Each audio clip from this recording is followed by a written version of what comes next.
Gautama Adani's built a multi-billion-dollar business empire, but it's not without controversy. The Adani Group's been accused of everything from environmental violations to cronyism to financial crimes. So what do we know about the man behind the company looking to set up one of the world's biggest coal mines in northern Australia? As it stands, he's one of India's richest and most powerful people. His Adani Group is India's biggest private port operator and one of the country's biggest electricity producers, and that's among a host of other things. But here's the thing. Up until the turn of the century, hardly anyone had heard of Gautama Adani.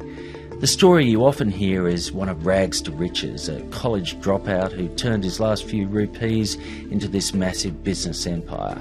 But if you dig a little deeper, you'll see his rise to billionaire status has gone hand in glove with the rise of India's Prime Minister, Narendra Modi.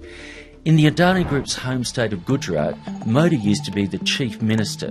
And there's one key deal between Modi and the Adani Group that stands out. The sale of vast tracts of coastal land in a place called Mundra for next to nothing. Mr Modi and Gautama Adani both argue that this was barren land that was near worthless, and the price reflected that. But when the area was rezoned as a special economic zone free of customs and excises, land values soared, in some cases by more than 1,000%. Adani Group expanded rapidly, and despite projecting a clean green image, there was an environmental cost. In Mundra, a committee of experts found flagrant breaches of environmental approvals.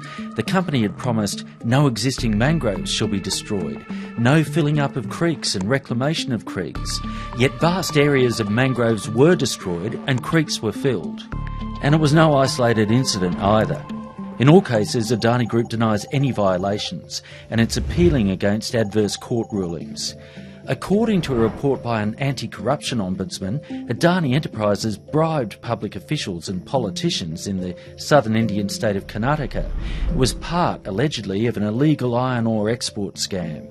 No charges were laid against Adani Enterprises, and it denies any wrongdoing.